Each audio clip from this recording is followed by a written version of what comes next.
Owen Schroyer here with Millie Weaver. We're from Infowars.com, and we were talking today about what we're expecting to witness here in the next 48 hours with the deplorable tonight and the inauguration tomorrow.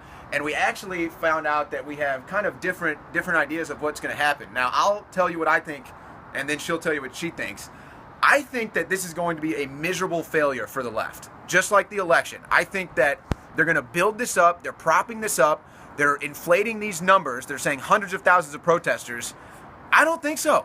I think they're not going to show up. I think they'll be lucky if they get 10,000 protesters. And I don't think they have the numbers they're claiming. I think they're going to be outnumbered, maybe even 5-1 with Trump supporters that are out here. Last night, I saw a protest of 200 people. Just today, being out, I took a run. We went to breakfast. We saw Trump supporters everywhere. Last night when I went out, there were Trump people, hats, jackets, everything. So I am expecting Trump supporters to outnumber the leftist protesters, and this to be a miserable failure for the left. Now, you offered a different opinion when we were talking about this. Well, yes, actually, I really do believe that we are going to see a big turnout of anti-Trump protesters, but I also do think we are going to see, the Bikers for Trump and the pro-Trump supporters as well.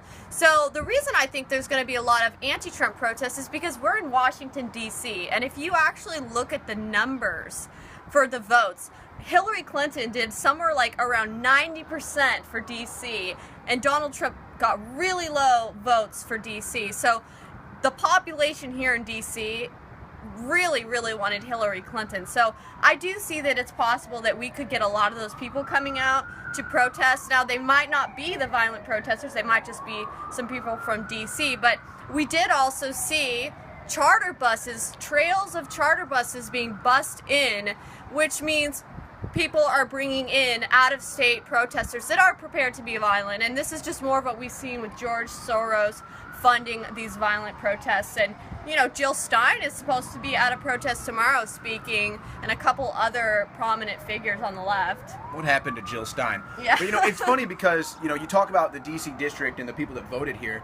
Those are probably the people that are over in their high towers, in their mansions. I don't think they're going to come down onto the streets to protest. But it would be interesting to see when people start getting arrested, where they're from. Are they from Virginia? Are they from Maryland? Are they from the area, or are they from California? Are they from, Oregon? Are they from the Midwest? So that's something that would be interesting to see. Exactly, because we've actually seen at a lot of these anti-Trump protests that when the cops actually looked at the IDs, it was like over 70% or Black Lives were Matter out of protests state. and stuff like that. Right. They're not from the area. Exactly. Yeah. Well, it's going to be interesting. We are now, let's see, less than 48 hours away. I guess we're almost 24 hours away now from Donald Trump's inauguration. I guess right at 24 hours away here from Donald Trump's inauguration. And we've seen buses come in. It's already getting packed. There's tons of people. There's already barricades set up. There's the Trump station set up where you can buy your 45th president gear and everything. So we're starting to see some of the stuff we saw in Cleveland and Philadelphia and the other Trump protests. And we did uncover some terrorist plots with the deplorable not too long ago, and that which is tonight. Is going to be tonight. Which hopefully it all goes off without a hitch. I hope that nobody tries to throw anything on me. Apparently, the press club is going to have the whole thing locked down. They're experienced with this, and the biggest threats are going to be when you're walking there or whatever, because that's where the protesters are going to be apparently around 7:30. So we're going to document that. Be sure to stay tuned at Infowars.com. Follow us on the Alex Jones channel and on YouTube. And also remember, Alex Jones' show is going to be live at 11 o'clock Central Time, 11 o'clock a.m. Central Time. We'll be live today. We're going to be doing a huge broadcast. It's supposed to be 14 hours. It may end up going 24 hours. That's how we usually roll at Infowars. So stay tuned to that. We're going to have all the inauguration coverage, and we're going to find out, will the left protest fail, or will they have the numbers they're claiming to have? Owen Schroyer, Millie Weaver for Infowars.com.